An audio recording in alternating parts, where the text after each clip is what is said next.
क्या नीट 2024 का exam tough होने वाला है? क्या मेरी हालत पेपर के दौरान इस बच्चे की तरह होने वाली है या फिर इस बच्चे की तरह होने वाली है? देखिए, तैयारी दोनों बच्चों ने पूरी की थी, लेकिन कुछ छोटी छोटी चीजें, कुछ स्मार्ट चीजों पर फोकस मिस हो जाता है, तभी बेटा बहुत ज्यादा पढ़ने के बाद भी कई बारी बच्चों की हालत ऐसी हो जाती है। तो आज मैं इस वीडियो में आपको बताऊंगी कि किस टाइप के क्वेश्चंस आप एक्सपेक्ट कर सकते हैं इस पेपर में, पेपर का डिफिकल्टी लेवल होने के क्या चांसेस हैं। और मैं खुद नहीं बोलूंगी, ये पास्ट एक्सपीरियंस और जेई के पैटर्न के अकॉर्डिंग मैं बताऊंगी, क्योंकि वो भी वही एजेंसी कंडक्ट करती है, तो उससे हमें बहुत सारी चीजों के बारे में अंदाजा लगता है। और मैं आपके साथ बात करूंगी about the pattern of the examination and आपको क्या करना चाहिए। बहुत छोटा सा वीडियो है, इसको पूरा देखिएगा। एंड लास्ट में मैंने आपसे एक सवाल भी पूछा है, उस सवाल का मुझे कमेंट्स में आंसर जरूर दीजिएगा। तो सबसे पहले बेटा जी, नीट 2024 सब बच्चे जाते हैं, चाहते हैं कि मेरी हालत इस बच्चे की तरह हो, है ना। अब इस बच्चे की तरह बनने के लिए बहुत स्मार्टली काम करना पड़ता है। आप ओल्ड कन्वेंशनल वे पर चलेंगे तो पेपर अब बहुत चेंज हो चुका है। कन्वेंशनल वे पर चलने से आप आज के तौर तरीके, आज का जैसा पैटर्न आ रहा है, उस चीज को कभी अच्छे से फॉलो नहीं कर पाएंगे। और ये साल वैसे भी बहुत इवेंटफुल रहा है, क्योंकि इस साल बहुत सारे चेंजेस मल्टीपल टाइम्स हुए हैं। पहले एनएमसी ने नया सिलेबस चेंज किया, फिर उससे पहले हमारी एनसीईआरटी चेंज हो गई, फिर क्लैरिटी नहीं थी कि एनसीईआरटी नई वाली से पढ़े पुरानी वाली से पढ़े, फिर सिलेबस एनएमसी का आया, उसमें गलतियां निकली, फिर सिलेबस एनटीए का आया, उसमें गलतियां निकली, फिर एनटीए अपनी उन गलतियों को ठीक करके एक नोटिस रिलीज कर रहा है। तो बहुत सारी चीजें इस साल हो गई हैं। The year has been very very much eventful, but उसके साथ साथ बहुत सारे डाउट्स भी आ जाते हैं कि क्या डिलीटेड पोर्शन करना है तो उसमें से क्या करना है, क्या प्रैक्टिकल में से क्वेश्चन आ सकते हैं, आएंगे तो किस टाइप के आ सकते हैं। तो इन सारी चीजों का एक टेंटेटिव आंसर आपको यहां से मिल जाएगा। ठीक है जी, तो बात करते हैं बेटा जी इस साल होने वाले 5 मई को एग्जामिनेशन की, दैट इज नीट 2024। ठीक है, सबसे पहले बेटा पेपर का डिफिकल्टी लेवल, पेपर में किस टाइप के सवाल आ सकते हैं, पहले मैं आपको ये बताती हूँ और थोड़े से प्रूफ के साथ बताऊंगी। देखिए, आप जानते हैं हाल ही में जेई मेंस की फर्स्ट शिफ्ट हुई है, एंड उस फर्स्ट शिफ्ट में बहुत सारी चीजों के बारे में अंदाजा लगा है। उस फर्स्ट शिफ्ट में ये पता चला है कि यार स्टेटमेंट बेस्ड और रिजर्वेशन रीजन बेस्ड क्वेश्चन बहुत सारे आ रहे हैं। ठीक है, बहुत सारे आए हैं। तो जैसे हमें नीट का पता था, नीट में उससे भी ज्यादा आएंगे, क्योंकि इसमें बायोलॉजी आ जाती है, biology being a theoretical portion, तो उसमें स्कोप ज्यादा बनता है असर्शन रीजन और स्टेटमेंट बेस्ड क्वेश्चन को पूछने का, और एनसीईआरटी पर थोड़ा और फोकस करने का। यानी कि जैसे पिछले साल हुआ था, इस साल भी ये वाले क्वेश्चन ज्यादा आने के चांसेस हैं। लेकिन क्या हम अपनी नॉलेज इन्हीं क्वेश्चन तक सीमित रखें, बाकी सब कुछ ना पढ़े और किसी टाइप के क्वेश्चन की तैयारी ना करें, तो वो बेटा जी बहुत सबसे बड़ी मिस्टेक हो जाएगी। आपको हर टाइप के क्वेश्चन को तैयार करना है, be it statement based, AR based, ये तो करने ही करने, साथ ही में मैच द फॉलोइंग हो गए, and event based. Event based question बेटा जी रिसेंटली 2023 में पहले भी आते थे, बट इतनी ज्यादा फ्रीक्वेंसी में नहीं आते थे, अब जो है वो ज्यादा आते हैं। इवेंट बेस्ड का क्या मतलब होता है, जैसे फॉर एग्जांपल बायोटेक्नोलॉजी वाला क्वेश्चन आया था 2023 में, जिसका ग्रेस मार्क्स में मिला था। उस क्वेश्चन में आपसे पूछा गया है कि रिकॉम्बिनेंट डीएनए टेक्नोलॉजी के स्टेप्स को ऑर्डर में लगाइए।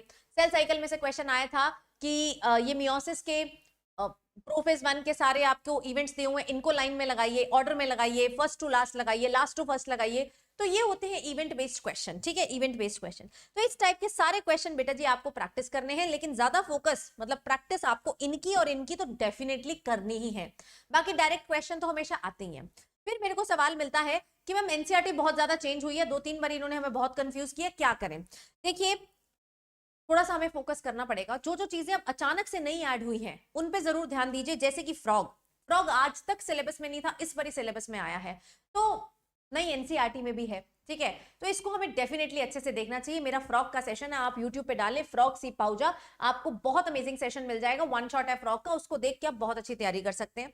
देन आपने देखा कि स्ट्रैटेजीज वाला चैप्टर रिमूव कर दिया, टिश्यू कल्चर डाल दिया, रेस्पिरेशन वाले में एटीपी वाले में थोड़ा सा झोल है, वायरसेस वाले में एक लाइन चेंज कर दी है बायोलॉजिकल क्लासिफिकेशन में।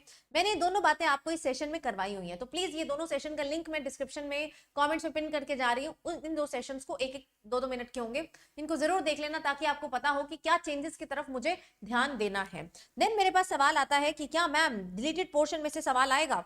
देखिए बेटा, आज तक ऐसा हुआ नहीं है कि पोर्शन डिलीट हो जाए, आपके लिए ही एनसीईआरटी अपडेट हुई है। पिछले साल हुआ था कि एनसीईआरटी अपडेट नहीं हुई थी, बट फिर भी उन्होंने बोला कि हमने सिलेबस को क्या कर दिया है, रैशनलाइज कर दिया है, लेकिन उसके सेक्शन बी में सवाल आए थे। ठीक है जी, इस साल भी there could be chances, could be, आ भी सकता है, नहीं भी आ सकता। जेई की अगर मैं बात करूं, जेई में डिलीटेड पोर्शन से नहीं आया है, पी ब्लॉक में से डेफिनेटली क्वेश्चन आया है एक। ठीक है, बट बाकी के डिलीटेड पोर्शन में से सवाल नहीं आया है। तो अब मैं करूं या ना करूं। देखिए बेटा, अब अगर आप ऑलरेडी लगातार 680 प्लस स्कोर करने वाले बच्चे हैं, जो पिछले 6 महीने से कर रहे हैं, तो बेटा आप एक रीडिंग दे सकते हैं।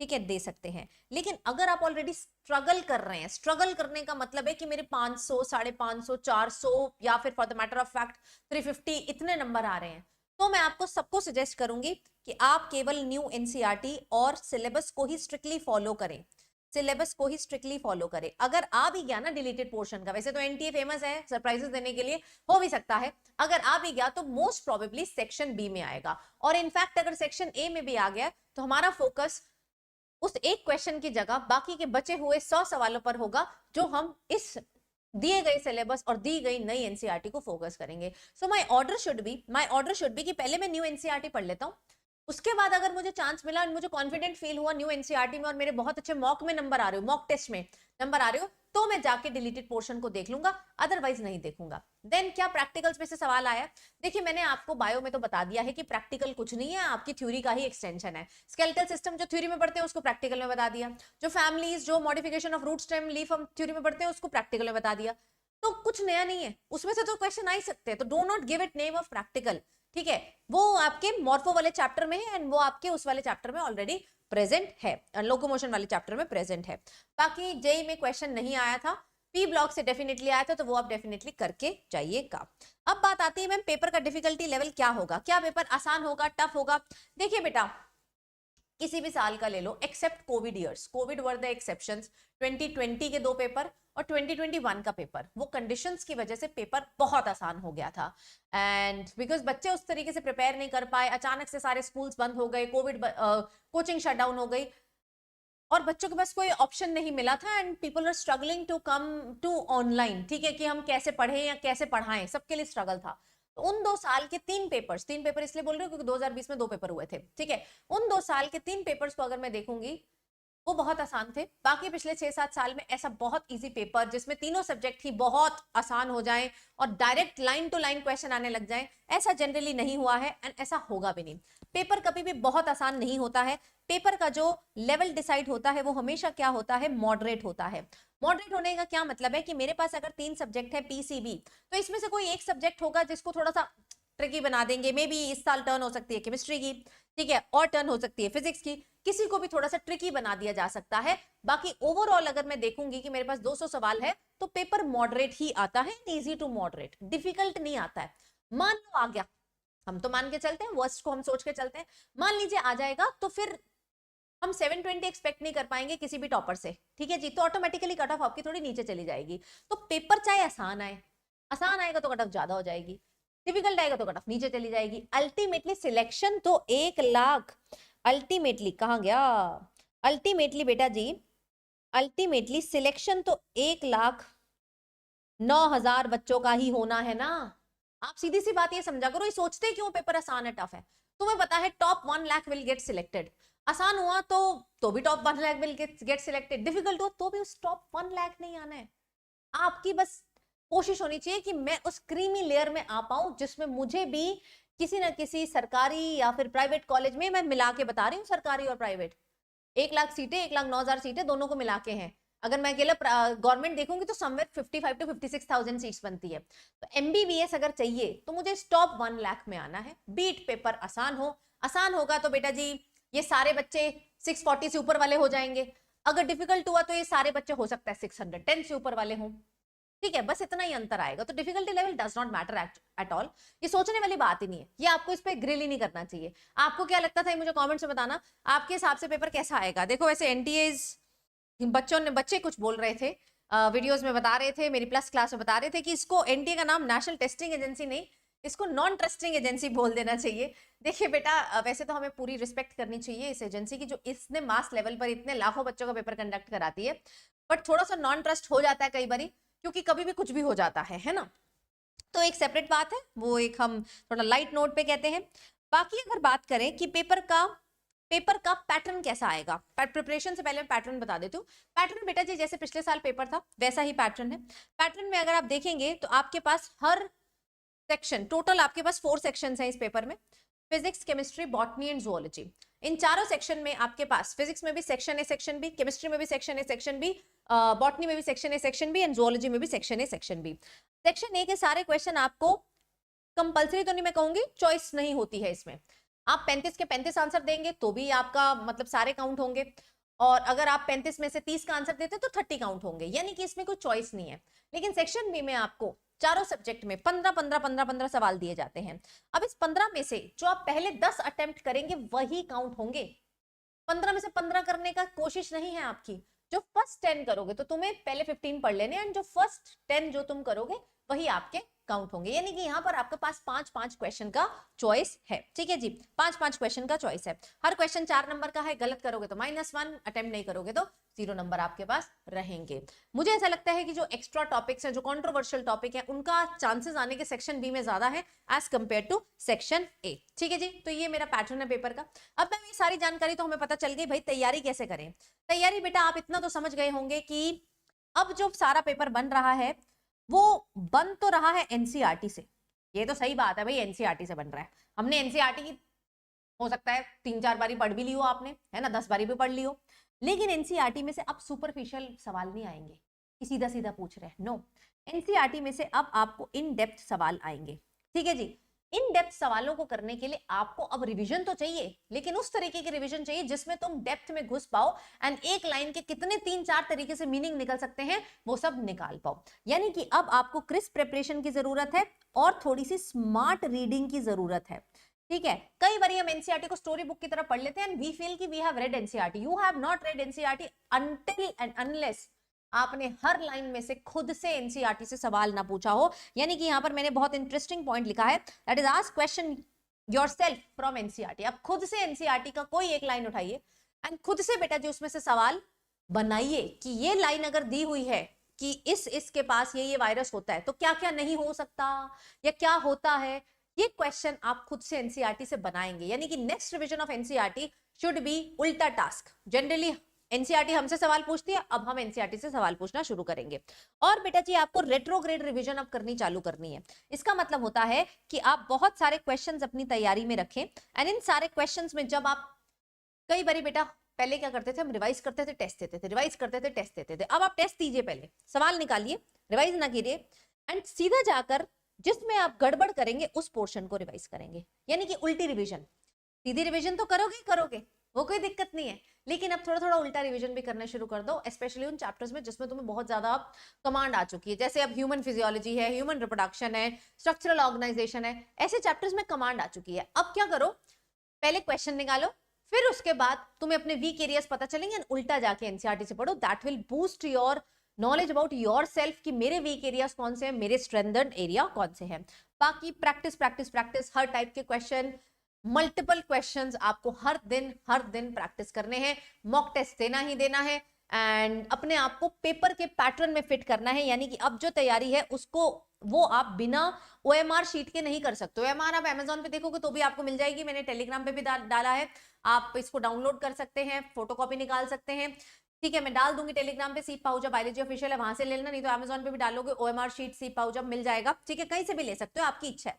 लेकिन ओएमआर पे आपको गोले भरने, ठीक है, कि मैं क्या पैटर्न रखूंगा, क्या मेरा एग्जाम में होना चाहिए, should I start with botany, should I start with zoology, या मैं कैसे अपना पूरा प्लान करूंगा, कितने घंटे इसको दूंगा, कितने घंटे इसको दूंगा, इसकी प्रिपरेशन अब सोचना पड़ेगा इसके बारे में। आपको एमआर शीट देखी हुई होनी चाहिए कि कैसी दिखती है, कुछ नया ना हो मेरे सामने। ठीक है जी, कुछ भी नया ना हो।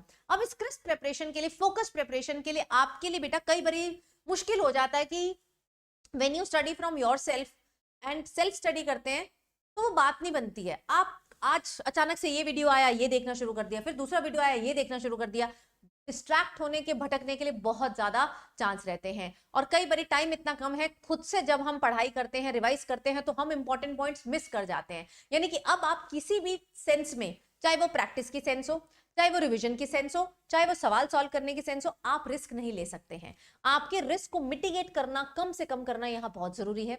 इसके लिए बेटा जी हमने बहुत ही super fast track revision crash course launch किया है, जो आपको अगले 80 दिनों में आपका पूरा का पूरा सिलेबस माने 79 के 79 क्वेश्चंस, 79 के 79 चैप्टर्स, ठीक है, हम लोग आपको फिर से रिवाइज कराने वाले हैं और आप एक्सपर्ट फैकल्टी के साथ इसको रिवाइज करेंगे। एक्सपर्ट फैकल्टी का क्या मतलब है, ये वो फैकल्टी है जिन्होंने पिछले साल अल्टीमेट 2 डिजिट रैंकर निकाले हैं। हम लोग बेटा जी लॉन्च कर रहे हैं अगले मंडे यानी कि 26 फरवरी से all star reloaded crash course. ये क्रैश कोर्स बिल्कुल फ्रेश क्रैश कोर्स है, जिसमें आपको सारे, मैं बोल रही हूँ ना 79 के 79 चैप्टर्स जो टीचर के प्रेजेंस में आके करते हो ना बेटा, एक बात ही अलग आती है, क्योंकि टीचर के प्रेजेंस में आपको पता चलता है अरे मैम ने लाइन को एनसीईआरटी को ऐसे बताया है, अगर मैं पढ़ता तो मैं जस्ट निकल जाता। ठीक है जी, बहुत सारे मीनिंग निकल सकते हैं, बहुत सारे क्वेश्चन बन सकते हैं एक ही लाइन ऑफ एनसीईआरटी से। Same goes with physics, same goes with chemistry. ठीक है जी, तो फ्रेश कोर्स है, 79 के 79 चैप्टर्स आपके पूरे होंगे। ये बैच स्टार्ट होने वाला है 26 ऑफ अप्रैल 26 ऑफ फरवरी से, एंड हम लोग इसको खत्म करेंगे 20 से 25 अप्रैल के बीच में, और उसके बाद आपके लगातार मॉक टेस्ट है। इस बैच में आपकी सारी की सारी कक्षाएं, क्लासेस, लाइव क्लास होगी। ऑब्वियसली लाइव क्लास होती है तो वो रिकॉर्डेड फॉर्म में तो आपके पास हमेशा रहती है। लाइव क्लास के साथ आपके पास इस बैच में होने वाले हैं लाइव टेस्ट्स, 10+ लाइव टेस्ट बेटा जी इसमें है। जैसे जैसे आप सिलेबस करते जाएंगे, संडे संडे आपके टेस्ट होते जाएंगे, टेस्ट के बाद आपको मिलती है आपकी एनालिसिस रिपोर्ट। इस बैच में लाइव टेस्ट के अलावा आपके पास डेली डाउट क्लियरिंग सेशंस है। आपको जो भी लाइव क्लास से डाउट आता है, आप उस डाउट क्लियरिंग सेशन में, डेली हो रहे हैं, डेली डाउट क्लियरिंग सेशन है, आप उसमें पार्टिसिपेट कीजिए एंड अपने डाउट्स वहां पर रिजॉल्व कीजिए। इस बैच से बेहतर बैच आपको नहीं मिल सकता, क्योंकि इस टीम से बेहतर टीम आपको नहीं मिल सकती है। इससे पहले हमने ऑल स्टार बैच लॉन्च किया था, that was super duper hit, वो चल रहा है एंड बच्चे बहुत अच्छे से तैयारी कर रहे हैं। तो जो बच्चे रह गए थे, जिन्होंने सोचने में थोड़ी देरी कर दी है एंड दे वांट मेरी क्रिस्प रिवीजन हो जाए, क्वेश्चंस में बहुत सारे कर लूं, मॉक में बहुत सारे लगा लूं, टेस्ट दे दूं एंड एक लाइव हेल्दी स्टूडेंट्स के साथ कंपटीशन करो। मतलब यूट्यूब पे समटाइम्स क्या always there are some distracting student. आप मेरा चैट बॉक्स आके देख लिया करो, for the matter of fact किसी का भी चैट बॉक्स देख लिया करो। ठीक है, तो वहां डिस्ट्रैक्शन होती है, उसको अवॉइड नहीं किया जा सकता, बट यहाँ पर सब आपको सीरियस बच्चे मिलेंगे ना, आपको बच्चों से भी सीखने का बहुत मौका मिलेगा। इसमें बची हैं बहुत ज्यादा लिमिटेड सीट्स, क्योंकि 2 ही दिन बचे हैं, एंड अभी इसमें अर्ली बर्ड में ये बैच मिल रहा है आपको 3199 का। इसके बाद मिलेगा तो कोई दिक्कत नहीं है, लिमिटेड सीट्स इस प्राइस पे हैं। आप बैच कभी भी लीजिए, 2 पेपर से 20 दिन पहले लेना तो भी ले सकते हैं, कोई मना नहीं कर सकता तुमको, लेकिन तब ये प्राइस नहीं मिलेगा और तब आप बेनिफिट भी नहीं ले पाएंगे। So this is the best time, limited seats at this price. जैसे वो सीट्स फिल हो जाएंगे द प्राइसेस विल इंक्रीज। आप इस बैच को लीजिए, कोड लगाइए सीप लाइव, सीप मेरा नाम है, आगे लगा देना लाइव, ताकि आप मेरी गाइडेंस में भी डेफिनेटली आ जाए और आपको इस बैच के सारे ऑफरिंग्स भी मिलने लग जाए। ठीक है जी, तो ये है नया बैच, नया क्रैश कोर्स जिसमें आप एनरोल कर सकते हैं।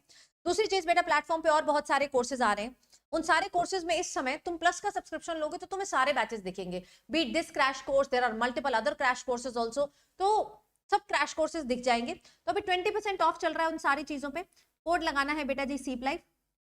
आप बेटा जी यहाँ पर किसी भी टाइप का 3 मंथ का सब्सक्रिप्शन हो चाहे 15 मंथ का सब्सक्रिप्शन हो ले सकते हैं, क्योंकि 20% ऑफ आपका चलेगा सिर्फ 21 ऑफ फरवरी तक। ठीक है जी, 21 ऑफ फरवरी तक। ओके जी, so I hope I am clear. बाकी कुछ भी डाउट हो आप मुझे कमेंट सेक्शन में बताइए, एंड आपको क्या लगता है क्या सरप्राइज मिलने वाला है। आप लोग बहुत क्रिएटिव हैं, तो आपकी क्रिएटिविटी में कमेंट सेक्शन में देखना चाहूंगी। Thank you so much guys, take care and bye bye.